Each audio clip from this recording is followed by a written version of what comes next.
vu leur connaissance un peu particulière des plantes, généralement leur isolement par rapport au reste de la communauté, ben, au mieux ils étaient considérés comme rebouteux, donc guérisseurs, par ces connaissances, au pire ils étaient considérés comme sorciers. Ah oui. Voilà. Et alors selon probablement le caractère de la personne, ben, sorcier malveillant ou sorcier bienveillant. Alors il y a évidemment en Ardennes, partout en Ardennes et aussi en Allemagne, en France et tout ça, il y a des récits et des types de récits avec des sorciers bergers qui par exemple plantent leur bâton en terre et de leur bâton sort le vin d'une cave d'un riche dans le village. Vous avez encore de ce jour des gens, vous allez chez les gens faire signer ou faire des choses comme ça. Mon grand-père, lui, c'était pas du tout ça. Il disait non. Le bon Dieu a mis les plantes pour se soigner. Il faut juste savoir quoi. Pour lui, il dit, ce n'est pas parce qu'il vient faire quelques chimons gras sur eux. Il était mal vu le mot. Parce qu'il n'était pas d'accord avec le berger qui était désigné, il prenait les brebis de tout le village ou bien... Oui. Ah, moi je croyais que chacun allait avec son... Non, c'était le berger partait. À Zobro, il y avait deux bergeries. Il y avait deux bergeries parce que vous dépassiez le nombre. Je reviendrai là-dessus. Ici, je vais expliquer le danger qu'il peut y avoir avec l'industrialisation. Les industries, voilà. Une demande fut introduite déjà le 13 octobre 1864 par Bechstein de Cologne pour créer une extraction industrielle de la tourbe à la baraque Michel.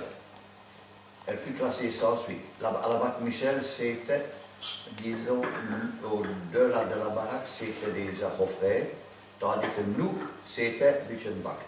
Il y avait la différence. Là. Et les nôtres, ils se sont toujours défendus à tout casser. Voilà. En 1889, ça c'était le baron von Gies, colonel retraité, achète à la commune de Weilwert-Ciselbourg 265 journaux de fagne et installe une usine pour la transformation de la tourbe et un four à briques. Il occupe à la première année 80 à 90 ouvriers. En 1890, il s'entoure de 120 travailleurs avec un salaire de 1,50 mark à 2,20 mark la journée. Les essais étaient concluants, il fit venir des presses à vapeur et construire un four moderne. Il livre en 1892 par chemin de fer la tourbe en ballon de 50 kg à 0,60. Alors, les années 1894 et 1995 sont une catastrophe avec un temps exécrable pour le séchage. Et la production chute. En 1898, au mois de juillet, l'usine est à vendre, achetée par Loh et Klugen de Duisberg. En 1907, elle est reprise à son nouveau propriétaire, est Zilken de Ehrenfeld. Il modernise la briqueterie et augmente la production de 2 millions à 4 millions de briques, qui en général donc, est aussi un four à tuiles. La presque totalité est destinée à la construction du camp d'Elsenburg. En 1915, l'usine passe à Graf et Wolf de Metternich. Mais en 1920, elle est reprise par une société locale. Pour la tour, Peter Gesthorn et Jensen, et la briqueterie passe à Noupré. Elle subira un incendie en 1938. Elle fera ensuite abandonner, tandis que le Torfwerk a travaillé jusqu'en 1945. En 1927, le 2/2, un cahier de charges est introduit pour une location des fagnes, accordée pour 30 ans, au prix de 4 000 francs l'hectare. Elle fut classée sans suite. Le 25 du 11 1928, une réintroduction de la demande fut attribuée à Dr Perse. Le reste a été visible, mais de toute façon il était...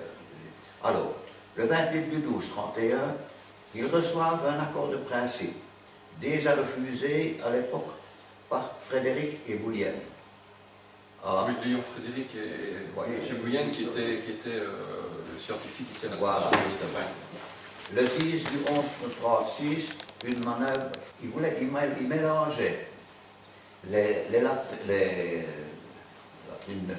chevaux du camp avec de la tourbe. Et ça a pris un certain moment parce que mon beau-père qui était à ce moment-là à la tourbière, Peter Hess m'a donné une facture où c'était lui qui avait vendu de l'engrais. Ça n'a pas pris après. Donc après la guerre, c'était quand même fini. Allez, alors, attends. Mais cette tourbe, ces exploitations industrielles, la tourbe était destinée aussi au chauffage ou Non. aux engrais? C'est vrai que... Ou des briques. Alors, c'est des briques Non. de... Cette industrielle, c'est-à-dire qu'on la sèche, en grande partie, elle était transportée sur un moulin. Il faut que la tourbe soit de nouveau retravaillée pour qu'elle absorbe. Une briquette, vous la laissez là, elle n'absorbe plus rien du tout, voyez-vous. Mais si elle doit être retravaillée, à ce moment-là, elle absorbe. Or, il faut savoir que au Condensenbond, il a été fait avec des étables pour 4000 chevaux. Il n'a jamais eu en enfer. Et là, voyez-vous, c'était surtout dans le communitière qui servait ça. La tourbe, elle absorbe le purin, donc, et elle ne rejette pas d'odeur. Si vous mettez de la paille, ça chauffe, et même dans les paddocks aujourd'hui, on utilise pour certaines de la tourbe, voyez-vous ça. C'était la transformation, ou bien elle partait en ballot pour venir dans les jardins, ou alors elle allait comme litière. Et ça vous apprenez, ça c'est le torfwerk. Donc ces exploitations dont tu viens de parler, là, ce n'était jamais pour un combustible. Oui. En 1708, donc pendant la même chose, Zobrot loue toutes les fagnes, toutes les terres d'orange, pour 156 florins et 10 sols. En louant et achetant la fagne, les Zorbrotois ont empêché la fourniture aux entreprises de Malmedy, Stavelot, Eupen et Verviers, soit 500 charrettes de jour. C'est donc à ce moment-là, il faut savoir que si l'industrie avait pris à ce moment-là, et c'était pour remplacer le charbon de bois qui devenait trop cher, les forêts s'épuisaient, et il a essayé d'introduire l'usage de la tour. Alors ils lui disent voilà, donc en empêchant, parce que Zobrot s'est défendu bec et ongles pour ça, pour garder tout d'abord leur tourbe, mais si l'industrie était venue à ce moment-là, parce que nous sommes allés avec Peter Hess du côté de Hanovre, là, où c'est toutes les régions qu'ils ont carrément rasé, j'ai le livre à la maison, ils ont rasé tout pour y mettre du grain qui était plus judicieux pour manger que la tourbe qui ne rapportait rien. La même chose, c'était la même chose près de Munich. Là, il y a aussi un musée, M. Peter Hess est allé sans moi. Et là, figurez-vous, il est en train d'expliquer ça maintenant. Des Français sont venus dans le musée, Peter Hess parle avec eux, le patron il dit, parlez français aussi, d'où êtes-vous? Belgique. D'où? Le Liège. Je ne connais pas. Il dit, oui, mais vous avez, de quelle région? Ben, dit-il, voilà le nom de la frontière, nous sommes bilingues, il explique un peu ça. Ah, ok. Figurez-vous, dit-il, pendant la guerre, je suis venu à Montjoie. J'ai pris le train jusqu'à Zobrot, qui dit, je suis allé là à une extraction industrielle, je suis allé voir ça. Ils connaissaient Zobrot de par Liège.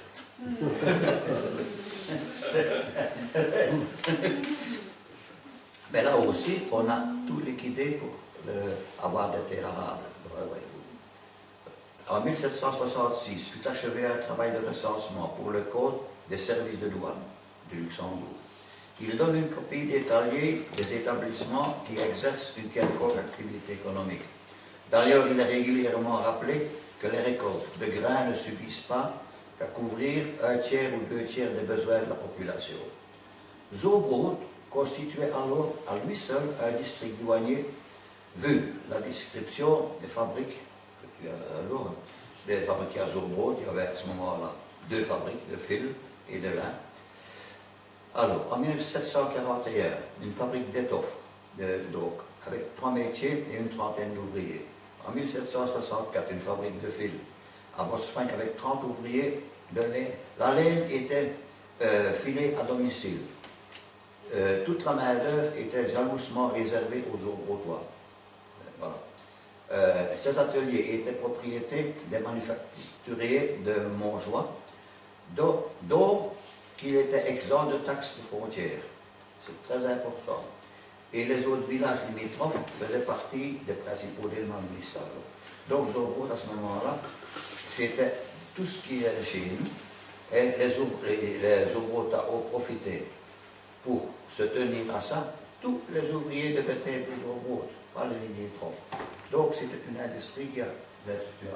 Mais en fait c'est le cas de ce qu'on appelle la proto-industrialisation, c'est la période qui a précédé la révolution industrielle. Ouais. Autrement dit, il y a un chapelet de petites villes qui ont profité du textile et qui ont eu leur moment de prospérité l'une après l'autre. Ouais. Montjoie, Eupen et puis Verviers. Verviers étant à la fin le pôle de développement de la révolution industrielle ici sur le continent. Il faut quand même savoir que Liège et Verviers sur le continent, mis à part l'Angleterre, Liège et Verviers sont les premiers pôles de développement industriel sur le continent. Ça veut dire qu'à ce moment-là, l'industrialisation fait que toute la main-d'œuvre se déplace vers le centre de production qui produit le produit fini. Avant cela, il y avait dans les villages un pré-traitement de la matière première, et dans le cas du textile, c'est par exemple, on filait la laine, et puis les manufactures, on ne parle pas encore vraiment d'usines, les manufactures des villes viennent chercher le produit semi-transformé pour le terminer. Donc ça, c'est vraiment la phase de proto-industrialisation, et c'est en quelque sorte... pour illustrer le propos que je vous disais tout à l'heure, on a effectivement des cultivateurs, on a des ménages qui sont cultivateurs, qui sont des troufleux, mais par exemple, à la nuit, enfin la soirée ou la mauvaise période de l'année, mais qu'est-ce qu'on fait? Bon, voilà, on va filer de la laine, et ce sera quelque part une source de revenus complémentaire au ménage. Donc voilà, et à Surbrot, par exemple, ils étaient, selon ce document, attachés aux manufacturiers de Montjoie, et que la matière première pouvait être amenée par le manufacturier dans les ménages. Donc ce n'était pas, la production de laine ne venait pas nécessairement du ménage ou de la communauté villageoise, mais elle était apportée brute au ménage, qu'il a pré-traité, qu'il a filé et puis qu'il a rendé à nouveau. Ou ça pouvait être aussi une production locale. Les premières machines, c'est les machines à vapeur, je trouve. Oui. Est-ce que la tour a servi pour les machines? Non. Je n'ai jamais entendu ça en tout cas. Ça c'était au domaine de Robert qui avait. Mais il y a une chose que je dois parler parce que c'est un peu rigolo. Il y a maintenant 2 mois, je reçois la visite d'un historien Montjoie. Il me dit, je fais une étude, il y avait une distillerie qui est toujours là en fonction du côté de Montjoie, au fait de Pékin. Oui. Maintenant, ça a changé, comme on m'a dit, mon petit aller voir là, dans un... Liechtenstein. Voilà. Ouais. Alors, ce monsieur-là, il dit, voilà, je fais une étude là, j'ai toute la documentation, et j'ai un problème que je trouve bizarre. Figurez-vous, à ce moment-là, donc c'était en 1800 70, plus ou moins, parce que je trouve, voilà, que les fournitures, chaque village avait 2 fois par an un tonneau qu'il prenait. Et un jour, dit-il, voilà, il y a quelques, tu sais me trouver qui étaient les vides boissons. Je dis oui, je vais te le donner. Il y en avait 5, oui. Mais ce qui est bizarre, le curé lui avait 2 fois 5 tonneaux. C'est une explication.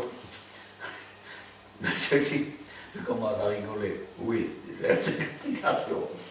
Je n'ai pas d'écrit, mais je peux te dire pourquoi. C'est-à-dire que, qui dit frontière, dit fraude. On a toujours fraudé. Moi, j'ai encore fraudé pendant la guerre. Toujours est-il que... Avant, c'était les cigarettes, c'était le sel. À un moment donné, le sel, il fraudait du sel parce qu'il était moins cher. Voilà. Et tout ça.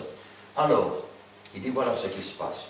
C'est que ici, nous étions une partie sans frontière entre Montjoie et nous. Alors, le curé, pour se faire quelque chose, il prenait 5 tonneaux, et c'était les autres de l'autre côté qui venaient les chercher. Il n'y a pas d'autre solution, parce que je ne vois pas qu'il aurait pu 2 tonneaux. Mais alors, oui, c'est pas si à qu'on faisait après, mais enfin, il faisait un petit peu du marchandage. C'est la seule solution que je trouve, parce que je ne sais pas ce qu'il fait avec ça. Mais alors, comme ce n'est pas loin, ben, celui-là n'est pas ce tonneau-là, parce qu'il n'avait qu'un tonneau à Ovifan, un à Robertville, et si c'était plus loin à ce tableau, c'était déjà 2 tonneaux, alors, il y avait un trafic là-dedans. J'ai peut-être une autre question aussi qui va autour de la tour, forcément. Alors, au niveau des outils. Ah oui. Au niveau des outils. En fait, je le disais tout à l'heure, les outils étaient bien standardisés, mais est-ce que chaque ménage faisait ses outils? Non. Parce que il y avait une partie de l'outil était en métal, donc quelque part... Le trouffleur en général avait sa pelle. Mais la grosse pelle, comme on dit dans industriellement, elle était toujours pour 2. Il y a, on se la prêtait, on ne coupe que le gazon que lorsque on commande un steak. Voyez-vous? Donc, tout le reste n'a pas besoin d'avoir la grosse pelle. Elle est très lourde. Dans l'île, c'est bien simple. Alors, il en avait pour plusieurs, là, une pelle. Il savait la cacher carrément. Il ne la transportait pas, parce que tous les jours, on avait la grosse pelle à la maison. On la camouflait avec de la touffe, tout ce que vous voulez, pour ne pas avoir. Il ne fallait pas, elle ne servait qu'à couper le gazon.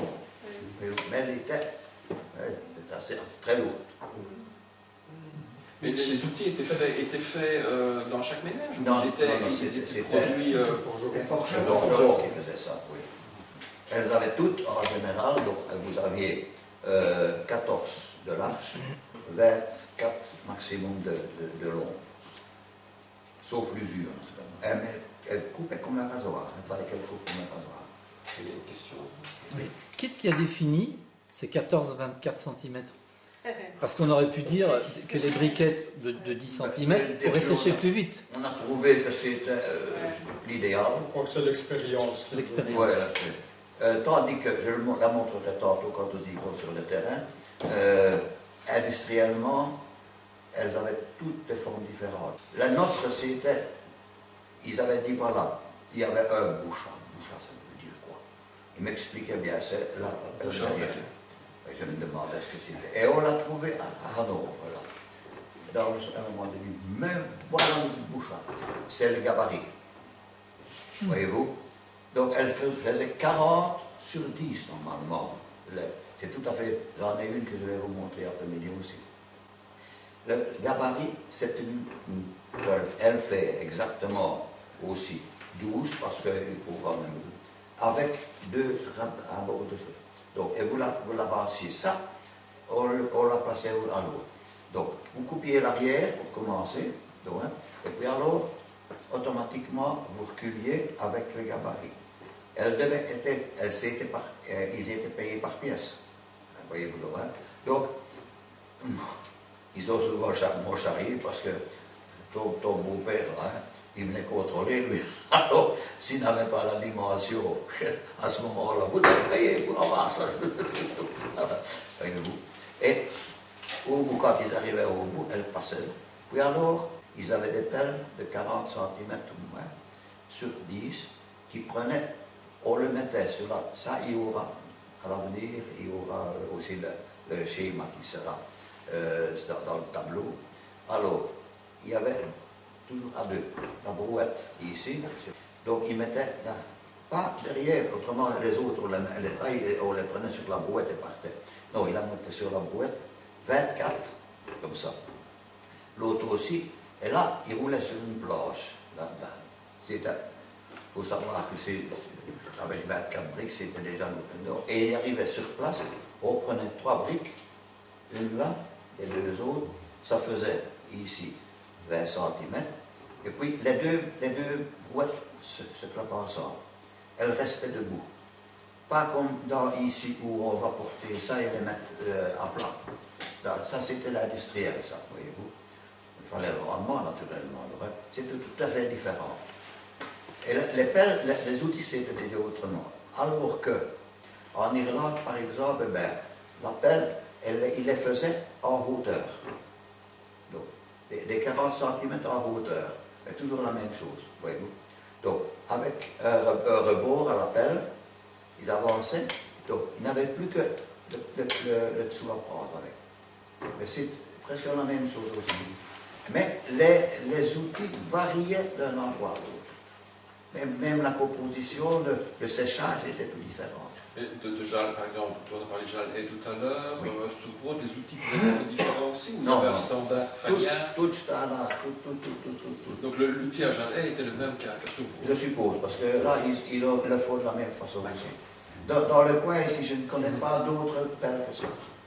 Elles deviennent rares maintenant, parce que de temps en temps, il y a je crois que mon grand-père a encore eu.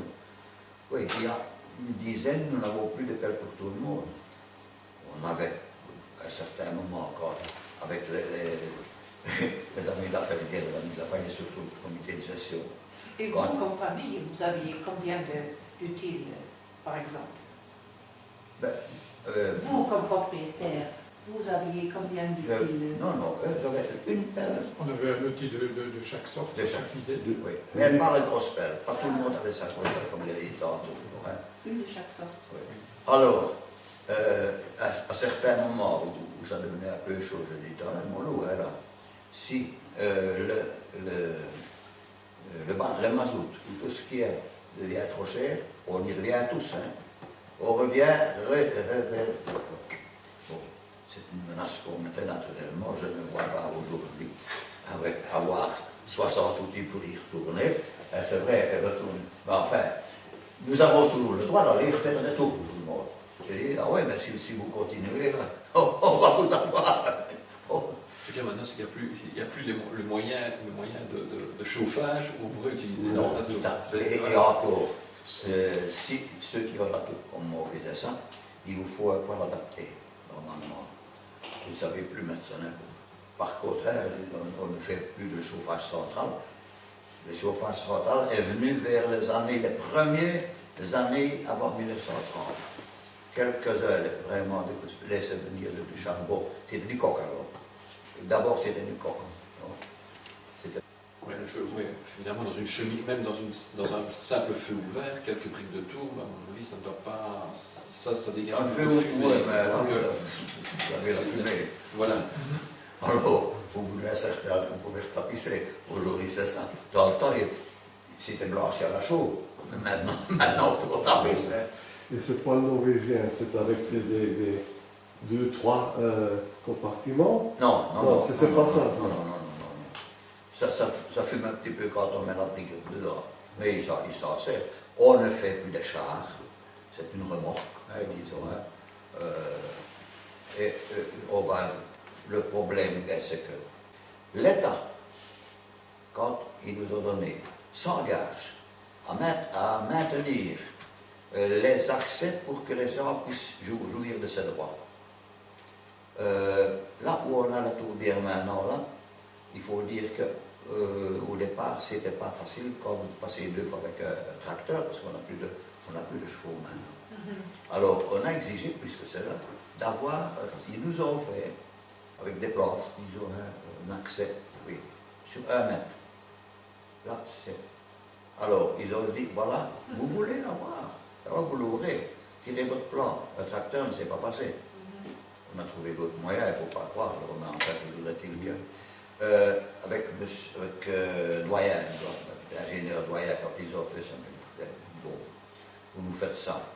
Maintenant, comment est-ce qu'on va y arriver? On n'a plus de chevaux, on n'a plus rien du tout, pour un char qui s'est passé là. Les 2 ans, ils nous ont sortis avec le bombardier, parce qu'on n'avait pas. Ils venaient, ils nous sortaient ça avec les chaînes. Alors, il dit, vous allez continuer. Il dit non. Puisqu'ils ont fait ça l'année prochaine, il y aura une deuxième à côté, vous l'aurez sur 2 mètres. Voilà.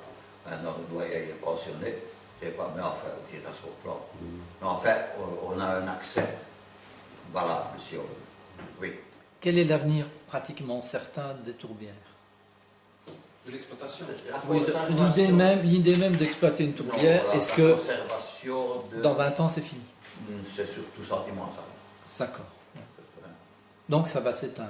Ouais. Ça va rester... Je suis étonné des jeunes. Je ne sais pas, parce qu'il y a quand même des jeunes, donc ce sont des garçons qui ont une trentaine d'années Oui. et qui sont passionnés. Je crois qu'ils vont continuer à faire de la tourbe, mais en petite quantité. Donc ils Oui, vont pas petite faire quantité. uniquement pour aussi perpétrer la tradition. C'est ça. Ici, nous leur avons bien fait comprendre. Soyez bien contents qu'on ne fait ça que dans un endroit. Je ne vois pas maintenant faire des caillebotis un peu partout pour avoir les portes et tout. Hein. Ici, on se met carrément dans un endroit. Il faut ça entre eux. Ça ne fait que quoi?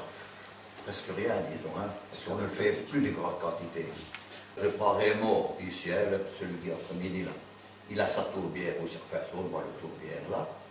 Mais il dit, je ne saurais pas en faire, je n'ai pas de poids. Pour le mettre. Ouais, et vous? À côté.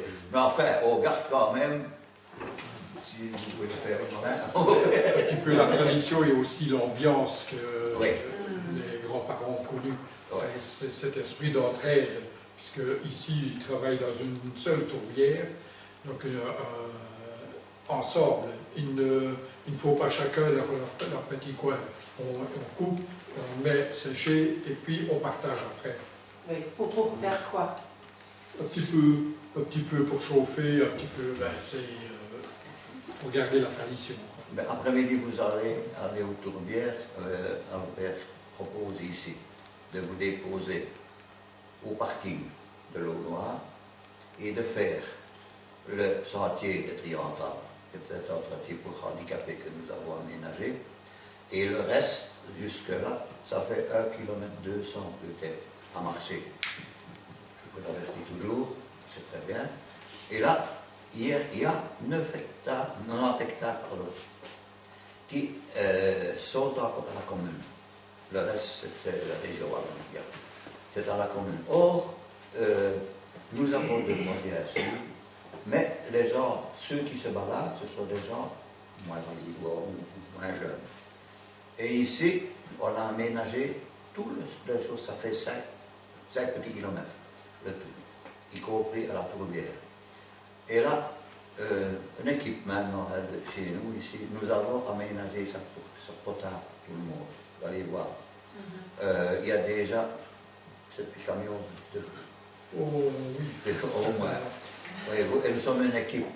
Si nous le faisons, nous autres, c'est surtout pour nos vieux jours. Quand on dira, moi je vais encore faire la balade.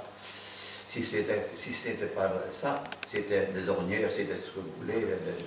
Donc, je ne saurais plus y aller. Mais les gens du village, s'ils ont les bras de venir enfin, il faut déjà avoir une voiture arriver là pour aller se balader un peu. Ici, nous avons une petite chose où toutes les plantes qui sont enfin, ils sont là, vous allez voir, il y a un tableau à l'extérieur avec ça. Comme je l'ai dit tantôt, on avait voulu le faire didactique avec, voilà, ça c'est le Rosera, ça c'est, on nous a dit, faire ça, elles vont disparaître. Ah oui, j'ai eu l'expérience, il y a une dizaine d'années d'ici, avec des pensionnés, dont une ex de Zorbaud, Élise. C'était donc vers le moment de début juin. Et je montre la Triantal. Voilà, la Triantal, on a vu ce qu'elle avait. Ouais, naturellement, c'était déjà la fin, plus ou moins. De la tourne. Quand on arrive au Canderus, j'explique le Canderus. Et à un moment donné, les deux gardes qui montent, il faut un signe, elle se retourne et je vois qu'elle avait la Triantal en main. Ah, voilà. Je n'ai cité personne, j'ai dit, je suis vraiment navré de ce qui se passe. Je vous ai dit, elle est vraiment protégée et quelqu'un s'est permis de la prendre. Voilà. Ils sont passés chez moi et Élise, elle me dit, écoute, il faut m'excuser, mais qu'est-ce que tu veux en faire? Les autres, tu enlèves la parcelle que les autres peuvent voir. Si on a, allez, vous avez des plantes qui sont pas rares. Je ne sais pas si les protéger, mais les quelques les triantales. Il y en a dans 2 ou 3 places seulement. Donc, hein, bizarre. Et on sait où elles sont. Quand ils ont venu faire le fossé, j'ai été là pour ne pas que la machine les abîme, parce qu'elles sont rares. Et la triantale, elle dépend beaucoup du temps de printemps. Si vous avez des vents de l'Est, elle ne la verrez pas, ou très peu, ou alors elle est à l'abri. Il y en a peut-être dans l'étranger qui viennent ça même parce que c'est autrement l'Afrique aussi. Hein. C'est ça. Je suis allé là, j'ai pris une plante rare, parce qu'elle est rare, je la prends. Hein, il y a 10 ans d'ici, l'évêque venait à Zourbourg, parce que c'était là, ils avaient proposé d'aller en fin de l'Isole, ou voir des Russes, là, comme ça. Et il y avait la gentiane qui était en place. Il dit justement, il faisait qu'un bout de chemin, il dit, où est-ce qu'il ne serait pas là? Et là, de l'autre côté, il y en avait là. Je suis allé prendre un gazon, tout entier comme ça. Et je l'avais mis là, près du monument des aviateurs. Quand on est passé là, dit mystère. Je dis, tiens, monseigneur, première fois que je vois une fleur, cette fleur-là, pourquoi? Ah oui. La gentiane, elle est là. De l'autre côté, il y en a, mais ici, je n'ai rien dit, la montrer. L'année ici, il va être parti. Même en la plante. Et c'est des plantes qui choisissent leur milieu. Quand vous allez pour couper de la tourbe, si vous respectez aussi les vieux règlements. Alors, si vous commencez par exemple le 1er mai, ou plus tard, ou plus tôt. Ah oui, normalement c'est le temps. C'est le temps qui dit tout. C'est tout d'abord le temps, mais ce qu'il y a maintenant, il y a encore 3 fermiers sur route. Tout le reste, ils vont travailler ou ils sont à l'école. Donc les jeunes maintenant qui vont là, ont leurs occupations, ils y vont à temps perdu. Les règlements autrefois étaient faits parce que tout le monde y allait. Donc il y avait besoin de réglementer parce que sinon ça allait être un peu tout et n'importe quoi. Il ne faut pas le faire, Donc, si vous le faites. ce qui veut dire qu'aujourd'hui, puisqu'il y en a plus que 2 ou 3, de toute façon, les conditions climatiques, ça ne sert à rien d'aller en avril, c'est un peu ridicule. Donc on y va au même moment et le règlement n'a plus véritablement de sens. Donc vous voyez vraiment ici, du ciel, on voit des dessins qui sont assez caractéristiques des formes d'exploitation. Hein, ouais, ici, il n'y avait peut-être pas de pastel je sais, en fait, c'est comment? Ici, c'est le cours de la haine. Voilà. La deuxième question que je voulais poser à Vicky, en fait, c'est que quand on allait à l'extraction de tourbe, on amenait son cramin, c'est-à-dire que cette crémaillère où on pendait la bougeoire, on faisait chauffer l'eau. Donc quelque part, vous faisiez du feu en famille. Ah oui, mais c'est clair. Oui, ils étaient tous. Ils faisaient du feu en famille. Mais est-ce qu'il n'y avait pas la crainte? Est-ce qu'il n'y avait pas la crainte de... Non, sur le noir loré. Non. Tout d'abord, le noir loré, c'est là, on appelle ça, où on sèche le terre. Au printemps, on vient passer un coup de feu, tout d'abord. Alors là, voyez-vous, à certains endroits, on faisait du feu à 10 heures, on réchauffait ça. Une branche qui était.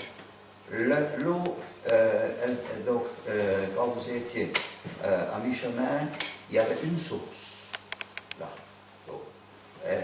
Maintenant, on n'en parle plus parce que quelqu'un pour aller fouiller sonner.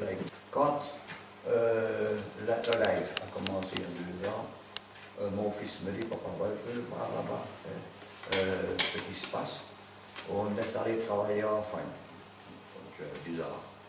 J'y suis allé 15 jours après. En effet, ici, je vois qu'on avait étrépé là. Je dis, ben voilà, je dis à l'ingénieur, qu'est-ce qu'on est venu faire là? C'est pour régénérer la faille maintenant. Hein, le live a travaillé, bon, ça va. Mais je dis, mais qu'est-ce qu'ils ont foutu là? Et comme nous sommes du fruitier, ils nous ont rien, on ne peut rien entamer sans nous avertir. J'ai dit, tant qu'ils ne viennent pas autour bien, ça va encore.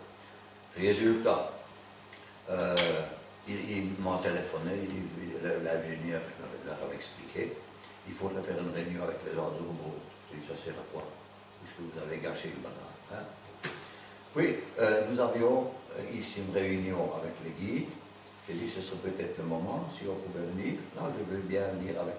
Parce qu'on est une vingtaine, nous autres, dans le groupe. Hein? Oui, 4 ou 5, on n'a pas la télévision, vous avez le Trou-Fleur, à 5, là, on est allé écouter tout ce qu'il expliquait. Et alors, il voudrait avoir quand même l'avis des gens d'Urbo. Enfin, je vous l'ai donné, les gens d'Urbo. Jean Collard est venu, Roger Herman était venu discuter parce qu'on leur avait dit, écoutez un peu ça. Vous voulez régénérer la faune. La première chose, c'est d'éliminer tous les touradons. La première chose à faire. Ouais. Alors, pourquoi? Je vous l'expliquerai un peu. Et quand on était là, vous avez parlé d'éliminer les touradons. J'ai dit oui. Et c'est la première chose. Parce que j'ai toute une copie quand il avait brûlé à la tourbière de Rourov. Ça n'a pas été. L'année suivante, je suis allé faire tout un film. Tout ce qui apparaissait comme fleur. Regarde, là, des choses qu'on ignorait. Alors, il ne faut pas oublier que les touradons, il faut 40 cm la plupart. Ils sont assez serrés. Donc, les plantes qui sont là, pendant 50 ans qu'elles sont là, qu'elles ont assez comme le moment, vous enlevez ça. Les rayons de soleil vont venir. Ils ont besoin du rayon de soleil. À ce moment-là, ils vont fleurir. C'est incroyable. D'ailleurs, ici, on ne vous donne que le négatif. Malheureusement, il y a eu le feu, là, incontrôlé. Et j'avais dit à Jean Collard, écoutez un peu, les notes des anciens, j'ai écrit, ils ont essayé ça aussi. Ils brûlaient un demi-hectare, mais ils étaient, tout le monde était là pour ne pas que ça s'éloigne. Parce qu'il ne faut pas oublier que dans le moindre incendie, tout le village valide partait. C'était important de directement d'amener. Parce que, vous voyez, il y allait avec les troupeaux et tout ça. Si, c'était la catastrophe, ils pouvaient tout liquider. Il fallait qu'ils réellement comptent d'éteindre ça. Et alors, tu dis, ben voilà, il faisait ça en quantité, les gens étaient là.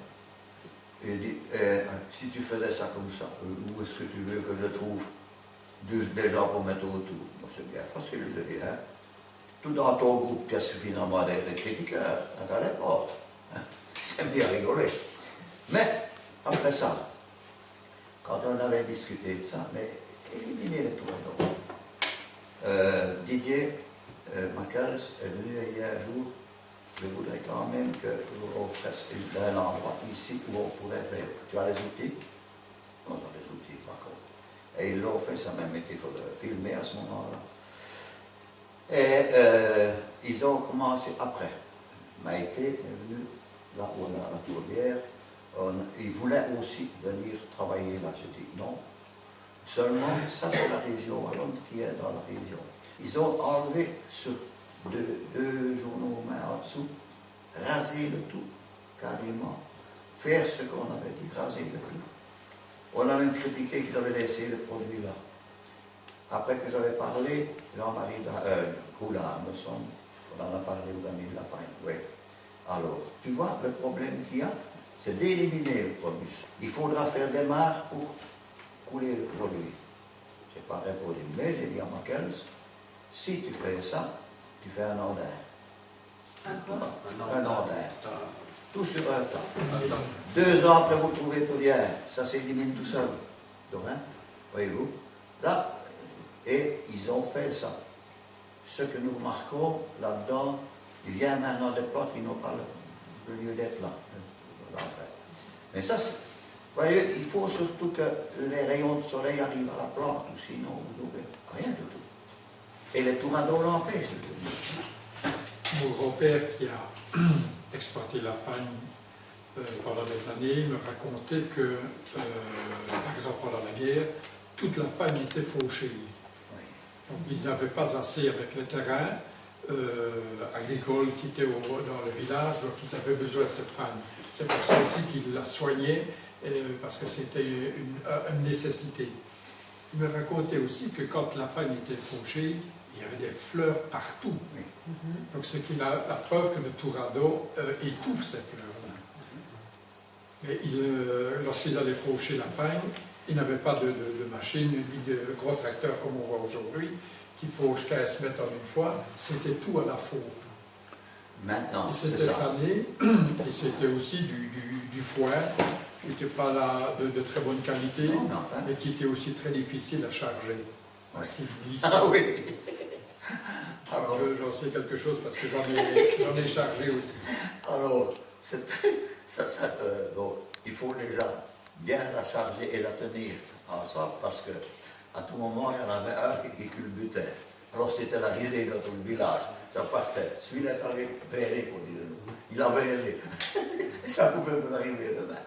Mais ce qu'il y avait aussi, il ne faut pas l'oublier, c'est que tout se faisait à la main, avec des faux comme des rasoirs. Vous fauchiez tout ça, vous n'abîmez pas la plante. Je l'ai fait montrer parfois ici où on était venu en fagne avec un tracteur. Regardez la plante. On arrache.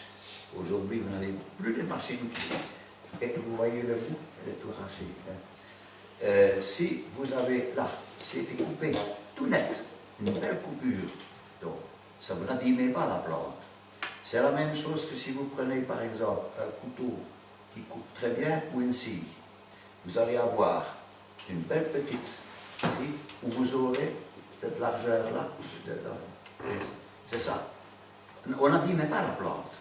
Maintenant, on arrache ça, carrément. Ce n'est plus coupé, c'est arraché avec la vitesse. J'expliquais encore tout à l'heure à Rudy qu'en fait, par hasard, hier je suis encore tombé sur un texte d'un entomologiste en 1870 qui fait un rapport d'une visite en Haute-Fagne. Et il explique très clairement qu'ils font leur exploration autour de la barque Michel notamment. Et ils disent effectivement qu'ils rencontrent encore là-bas de l'arnica. L'arnica qu'on ne voit plus du tout ici sur le plateau. Où est-ce qu'on voit encore de l'arnica? C'est dans le camp d'Elsenborg. Et en fait, c'est aussi quelque part, pour pouvoir illustrer ce que Rudy dit, c'est que le camp d'Elsenborg, puisqu'il date de la fin du 19e siècle, a été pratiquement totalement préservé de la mise en exploitation économique de Haute-Fagne, essentiellement l'épicéa, ce qui veut dire qu'on a encore là-bas une activité qui effectivement est une activité militaire de piétinement, il n'y a pas eu de développement véritable de la culture d'épicéa, et on y trouve encore des plantes qu'on trouvait autrefois sur le haut plateau, alors qu'ici on est obligé d'essayer de revenir en arrière pour retrouver cette banque de graines qui est dormante, mais qui est étouffée par toute une série d'autres végétations. On trouve d'autres plants que...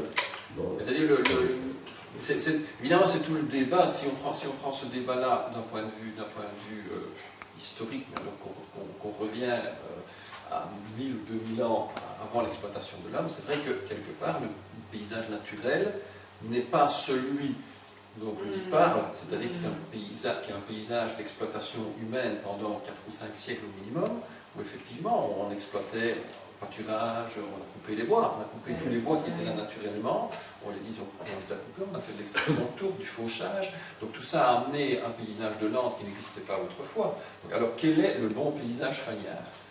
C'est là effectivement toute la question. Est-ce qu'il faut revenir au paysage originel, ou est-ce qu'il faut simplement se dire on laisse la nature faire et on ne fait aucune mesure de gestion? Autrement dit, qu'on va arriver probablement, enfin je ne suis pas botaniste, Il n'y aura plus des touradons. mais bon, quelque part ce sera un stade qui a dû, je sais pas, je ne suis pas botaniste, 100, 150 ans, puis quelque part, il dit que c'est généralement la forêt qui revient petit à petit. Est-ce qu'il faut laisser faire la nature, ou est-ce qu'il faut revenir au paysage de Lande, beaucoup plus riche en espèces botaniques, mais qui est de toute façon un paysage qui n'est pas naturel, puisque c'est un paysage qui résulte d'activités agro-pastorales séculaires. Donc voilà. J'ai fait une expérience il y a déjà quelques années en dehors de la Fagne, puisque c'est dans le village de Sobro, un chemin agricole. Il y avait des mauvaises herbes, donc à peu près cette hauteur-là, et je me suis amusé pendant 1 an à faucher régulièrement. Eh bien, à la place de cette mauvaise herbe-là, est apparu un tas de fleurs. Ce qui est normal, le soleil arrivait de nouveau aux plantes. Donc, et puis après, je n'ai plus fauché, et bien les mauvaises herbes sont apparues et les fleurs ont disparu. Ça doit se faire, disons, très, très délicatement. Ça, il faut un feu. Ici, c'est malheureusement, on a eu le feu un peu partout. Il va aller dans des endroits où il faut répondre, c'est la question. Elle va éviter de venir aux tourbières, parce qu'autrement c'est tout. Ce qui était important dans nos ancêtres ici, donc, quand ils travaillaient là, on disait, ils ne supportaient pas qu'on aille pour faire photographier, surtout pas sur la lecture. Ils savaient, on leur avait expliqué, que la tourbière se pousse par le dessus, avec la monille, voyez-vous, si vous allez piétiner ça, vous empêchez la tourbière de pousser. Donc, là, ils ne supportaient pas que le tourisme venait et on c'est beau. Non. Même avec les animaux, on n'allait pas sur les tourbières. On les laissait carrément se régénérer tout seul. Je vais dire que la limite, c'est plus ou moins la Haye, étant donné que ça faisait partie de notre territoire. Au-delà de la Haye, c'était un autre seigneur qui était... Le seigneur de Butzenich. C'est-à-dire que bon, jusqu'à la fin de l'Ancien Régime, le haut plateau fagnard est divisé entre 5 États. Vous avez l'abbaye, la principauté abbatiale de Stable-Malmedy, qui est une principauté, il y a un prince abbé, c'est-à-dire que le prince est aussi ce qu'on appelle un seigneur temporel, donc il a le droit de justice, il a le droit éventuellement de faire la guerre, et c'est aussi un spirituel, donc c'est un religieux. Donc il y a que le prince abbé de Stable, et puis il y a la principauté épiscopale de Liège, avec un prince évêque, c'est un peu la même chose. Prince et religieux. Ensuite, il y a trois duchés, le duché de Luxembourg, le duché de Juliers, Lubick, et le duché de Limbourg. Donc, tous ces 5 États viennent, on leur confère, on leur limite au milieu du centre, au centre du plateau fagnard. Et le site de qui est grosso modo le site de la baraque Michel, le site aux environs de Botrange. On voit toute une série de frontières qui viennent se rejoindre. Justement un peu à ce sujet-là, c'est une région qui, au départ, est pauvre, est improductive et qui a eu tellement de changements de propriétaires. Quand on voit toutes les bornes... S'il y a eu le changement de propriétaire, les bornes, en fait, autrefois, ce sont des repères qui sont très éphémères. Oui, quand on voit quand même, Stable-Malmedy, Luxembourg, Limbourg, il y a quand même eu, je suppose, la Prusse, il y a quand même eu des heurts, des tensions pour s'approprier, pour refaire les frontières, non? Disons que les frontières se sont installées petit à petit. Et je crois que les frontières se sont aussi installées en fonction des communautés villageoises qui exploitaient... L'évolution des villages.